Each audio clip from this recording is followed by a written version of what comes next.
हंगामे, धरना प्रदर्शन और अनशन के बीच बिहार में आज फिर से बीपीएससी 17वीं पीटी की पुनर्परीक्षा 22 केंद्रों पर आयोजित हो रही है। आपको बताते चलें कि 13 दिसंबर को बापू परीक्षा परिसर में जो परीक्षा ली गई थी, उसके बाद जमकर हंगामा हुआ, उस परीक्षा में गड़बड़ी के आरोप लगे। उसके बाद दोबारा यानी कि पुनर्परीक्षा जो है 22 केंद्रों पर आयोजित हो रही है, जिसमें 12,000 परीक्षार्थी भी शामिल हो रहे हैं। परीक्षा के सफल संचालन को लेकर जिला प्रशासन ने व्यापक तैयारियां की हैं।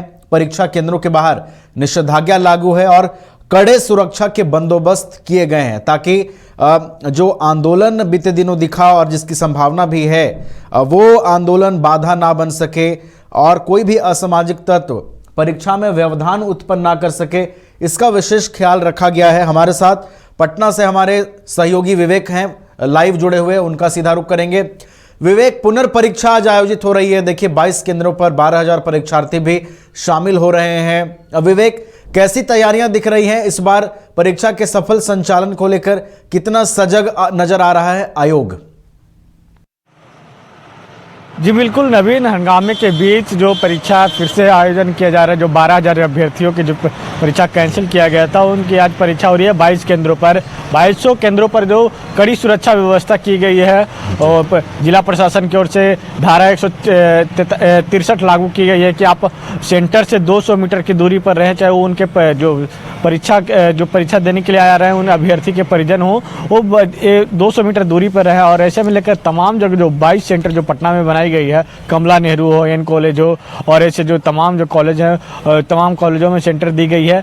तमाम जगहों पर इसी तरीके से व्यवस्था की गई है। बता दें कि जिस तरीके से हंगामे था कि पेपर नहीं होने देंगे, लेकिन हंगामों के बीच जो है पेपर हो रही है और लोग पेपर देने के लिए पहुंच रहे हैं। अभ्यर्थियों के भी कहना है कि हम इस बार जो आयोग पर विश्वास जताएं और पेपर देने के लिए पहुंच रहे हैं। साफ तौर पे जो कहा जाता है नवीन कि जो जहां राजनीतिक दल, तमाम जो राजनीतिक दल कह रहे थे कि कल तक कि हम पेपर होने नहीं देंगे, जो पेपर है उसको आयोग को वापस लेना पड़ेगा, जो पूरी तरीके से कैंसिल करना पड़ेगा एग्जाम, और उसके बाद नए सिरे से एग्जाम लेना पड़ेगा। लेकिन हंगामे के बीच एग्जाम जो है 22 सेंटरों पर आयोजन किया गया। 2200 सेंटरों पर एग्जाम चल रहा है। 11 बजे तक जो एंट्री का जो 11 बजे तक एंट्री कर पाएंगे लोग। उसके बाद 12 बजे से जो है परीक्षा का शुरुआत हो जाएगी और उसके बाद 2 बजे तक परीक्षा चलेगी। उसके बाद जो 2:30 बजे लगभग लोग निकलेंगे। उसके बाद निकलने के बाद लोगों से फीडबैक ये भी लिया जाएगा कि क्या आगे जो पिछले बार जो परीक्षा जो गड़बड़ी पाई गई थी बापू परीक्षा केंद्र पर, क्या उसी तरीके से सवाल था या कि सवाल में कुछ अलग था? क्योंकि जो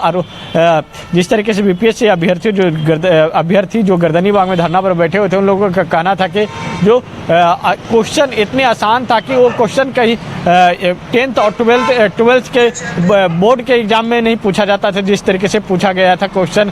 और ऐसे में अब ये सवाल उठता है कि आज जो 12,000 अभ्यर्थी जो परीक्षा दे रहे हैं, उनका क्या कुछ क्वेश्चन थी और क्वेश्चन और क्या शांतिपूर्वक से परीक्षा हो जाती है या नहीं हो जाती है, देखना होगा। क्योंकि जिला प्रशासन पूरी तरीके से सशक्त है और 2200 सेंटरों पर बिहार सशस्त्र पुलिस बल को तैनात की गई है। इसके साथ साथ जो इंस्पेक्टर रैंक के अधिकारियों की तैनात की गई है कि किसी भी प्रकार का गड़बड़ी ना हो और सबकी जांच कर ही परीक्षा केंद्र पर प्रवेश करने की अनुमति दी जाए। और ऐसे जो उनके साथ जो परिजन है, अभ्यर्थियों के साथ जो परिजन है, उनको 200 मीटर दूरी तक ही बाहर रहने की अनुमति दिया जाए। और ऐसे में साफ तौर पर जो आयोग है, आयोग पूरी तरीके से सशक्त है और आयोग एक तरफ कह रहा है कि हम इस बार जो परीक्षा ले रहे हो उसमें एक कहीं भी गड़बड़ी नहीं पाई जाएगी। और ऐसे में अब देखना होगा कि आयोग का दावा, एक तरफ जो जिला प्रशासन की ओर से दावा की जा रही है कि इस बार जो शांतिपूर्वक तरीके से परीक्षा होगी और 11 बजे तक जो अभ्यर्थी है प्रवेश करेंगे और उसके बाद 12 बजे से जो है परीक्षा शुरू हो जाएगी और उसके बाद 2 बजे तक खत्म हो जाएगी। यानी कि सबकी जो परीक्षा है एक पाली में ही हो रही है परीक्षा। जी नवीन, चलिए, तो परीक्षा के सफल संचालन को लेकर सुरक्षा के कड़े बंदोबस्त नजर आ रहे हैं। विवेक, एक और महत्वपूर्ण चीज देखिए, आपसे समझना चाहेंगे, 13 दिसंबर को जो परीक्षा आयोजित हुई थी विवेक, बापू परीक्षा परिसर पर, उस परीक्षा को लेकर आयोग ने यह माना था कि गड़बड़ी हुई है। मुख्य सचिव अमृतलाल मीना से जब कुछ अभ्यर्थी मिलते हैं तो साक्ष्य देने के बाद उनकी ओर से यह माना जाता है कि गड़बड़ी भी हुई है।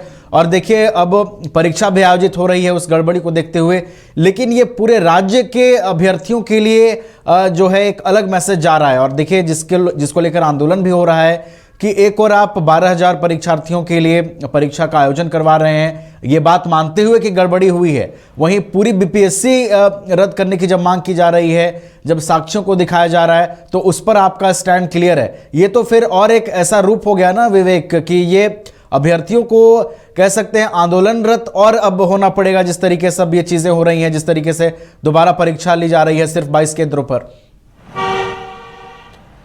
जी बिल्कुल, जिस तरीके से अभ्यर्थी पिछले 18 दिसंबर से पटना के गर्दनी बाग में धरना दे रहे थे, 13 तारीख को परीक्षा आयोजन करवाया गया था 13 दिसंबर के। उसके बाद जब गड़बड़ी का मामला सामने आया, उसके बाद जो अभ्यर्थी जो 18 तारीख से धरना पर बैठ गए थे कि जब तक पेपर पूरी तरीके से कैंसिल ना हो जाए, जब तक हम लोग धरना को ख़त्म नहीं करेंगे। बता दें कि दिसंबर का माह भी खत्म हो गया, जनवरी का माह की शुरुआत हो गई, और जो 12,000 अभ्यर्थी थे जिनका पेपर कैंसिल हुआ था, वो आज परीक्षा भी देने के लिए पहुँच रहे हैं, परीक्षा देने के लिए भी पहुंच रहे हैं। और इसके साथ साथ जो अब जो उन राजनीतिक जो दल हैं जिनको तमाचा मुंह पर सीधे तौर पर लगी है, जो कह रहे थे कि हम परीक्षा आयोजन होने नहीं देंगे, चाहे वो प्रशांत किशोर हो, चाहे इसके साथ जो पप्पू यादव हो। पप्पू यादव कल तक उनके जो समर्थक थे कह रहे थे कि हम परीक्षा कंडक्ट करवाने नहीं देंगे, और ऐसे में आज जो है परीक्षा शांतिपूर्वक तरीके से जो लोग पहुंच रहे हैं, अभी तक जो अपडेट है कि शांतिपूर्वक तरीके से लोग पहुंच रहे हैं। लेकिन जहां राजनीतिक दल जो एंट्री थी, जो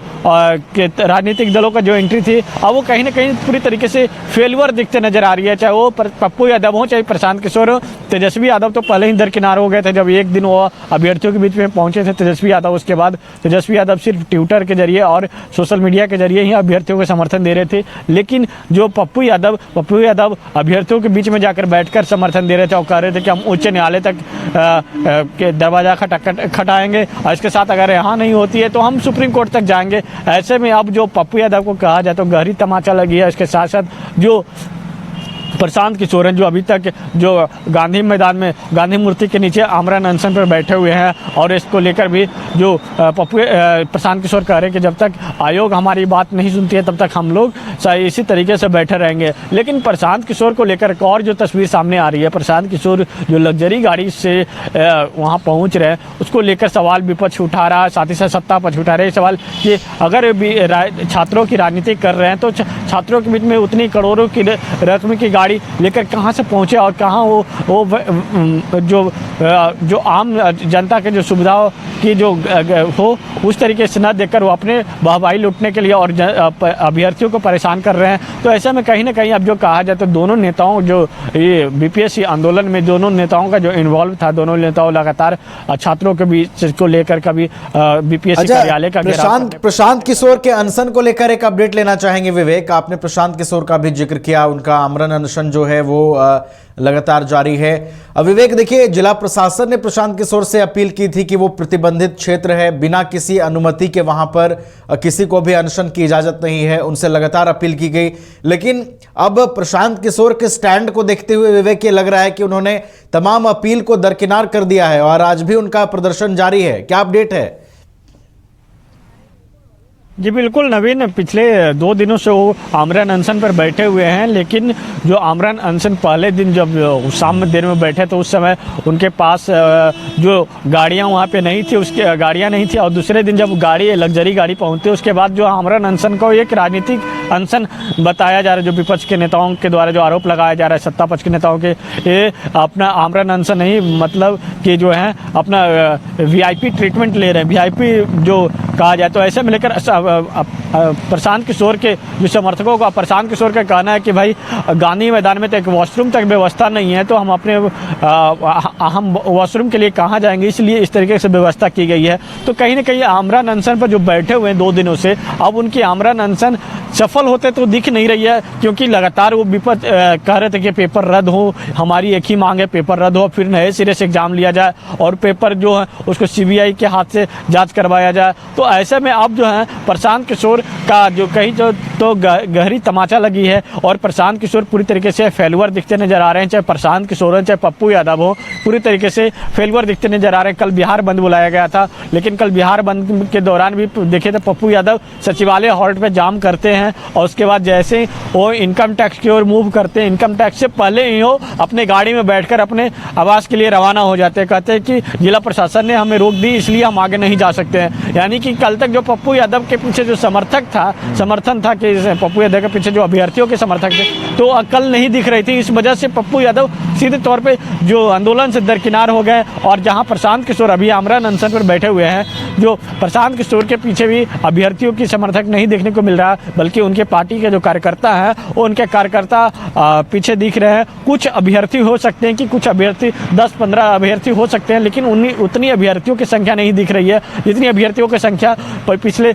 25 दिसंबर को दिखा था, 29 दिसंबर को दिखा था, जब वो सीएम आवास घेराव करने के लिए पहुंच रहे थे। 25 दिसंबर को बीपीएससी कार्यालय का घेराव करने पहुंच रहे थे, उस समय दिखी थी, लेकिन आज वो तस्वीर देखने को नहीं मिल रही है। तो कहीं ना कहीं अब जो दोनों नेताओं को एक कहा जाए तो गहरी तमाचा लगी है। तो अब इन दोनों नेताओं का क्या स्टैंड होगा और क्या जो आमरण अनशन पर बैठे हुए हैं प्रशांत किशोर वो वहाँ से हटते हैं या नहीं हटते हैं, क्योंकि जो जिला प्रशासन ने है जो पहले ही नोटिस जारी कर दिया कि आपको ये क्षेत्र है खाली करना पड़ेगा, क्योंकि ये क्षेत्र प्रतिबंधित क्षेत्र है, इस क्षेत्र पर आप बैठकर आंदोलन नहीं कर सकते हैं। तो जहाँ प्रशांत किशोर सफाई देते हुए नजर आ रहे हैं कि भाई इतने लोग गांधी मैदान में बैठे हुए हैं, उन लोग का परमिशन लेकर बैठे हुए हैं क्या? जो हम यहाँ पे बैठे हुए हैं तो आपको क्या गलती हो रही है? कल भी डीएम से समझाने के लिए पहुंचे थे, लेकिन प्रशांत किशोर नहीं समझे और वहीं पे बैठे हुए हैं। और आज भी सुबह जो तस्वीर सामने आई, प्रशांत किशोर जो हैं वहीं पे बैठे हुए गांधी मैदान में जो गांधी मूर्ति है उसके नीचे बैठे हुए हैं प्रशांत किशोर। और प्रशांत किशोर का सीधे तौर पे कहना है कि जब तक पूरी तरीके से नए सिरे से एग्जाम ना हो जाए तब तक हम लोग शांतिपूर्वक तरीके से प्रदर्शन करते रहेंगे। लेकिन आयोग सीधे तौर पे इन लोगों को गहरी तमाचा दिया और कड़े हंगामा के बीच में, भारी हंगामे के बीच में जो है फिर से जो 12,000 अभ्यर्थियों के हैं जो परीक्षा ली जा रही है 22 केंद्रों पर, और देखना होगा शांतिपूर्वक तरीके से जो अभी तक जो अभ्यर्थी पहुँच रहे हैं शांतिपूर्वक से पहुँच रहे अभ्यर्थियों का कहना भी सकारात्मक बात निकल के सामने आ रही है अभ्यर्थियों से भी। लेकिन अब जो देखना होगा जब परीक्षा जब खत्म हो जाती है 2 बजे के बाद और अभ्यर्थी निकलते हैं तो उनका क्या कुछ फीडबैक होती है। जी नवीन, चलिए तो देखना है कि अब आगे क्या स्टैंड होता है। एक और पप्पू यादव भी लगातार छात्रों के साथ खड़े होने की बात कह रहे हैं, तो दूसरी ओर प्रशांत किशोर भी छात्रों के हित को देखते हुए अनशन पर बैठे हैं। लगातार छात्रों के परीक्षा रद्द करने की जो मांग है उसको लेकर साथ खड़े दिखाई दे रहे हैं, अनशन पर बैठे हुए हैं। अब आगे की रणनीति किस तरीके से दोनों नेताओं की रहती है, और अब जब आज परीक्षा का आयोजन हो रहा है तो इसके बाद अभ्यर्थी किस तरीके से अब आगे अपने आंदोलन की रूपरेखा तैयार करते हैं, क्या आने वाले दिनों में परीक्षा रद्द को लेकर आयोग की ओर से स्टैंड लिया जाता है या फिर अभ्यर्थियों की ओर से क्या कुछ रणनीति तय होती है, ये देखने वाली बात होगी। आज बिहार के 22 केंद्रों पर 12,000 परीक्षार्थियों के लिए पुनः बीपीएससी 17वीं पीटी की पुनर्परीक्षा आयोजित हो रही है। बहुत बहुत धन्यवाद विवेक आपका हमारे साथ जुड़ने के लिए, तमाम जानकारियां देने के लिए। तो बीपीएससी 17वीं पीटी की परीक्षा पूरे बिहार के 22 केंद्रों में आज फिर से आयोजित हो रही है, जिसमें 12,000 परीक्षार्थी शामिल हो रहे हैं। कड़ी सुरक्षा व्यवस्था के बीच परीक्षा संचालन की तैयारी आयोग और जिला प्रशासन की ओर से की गई है।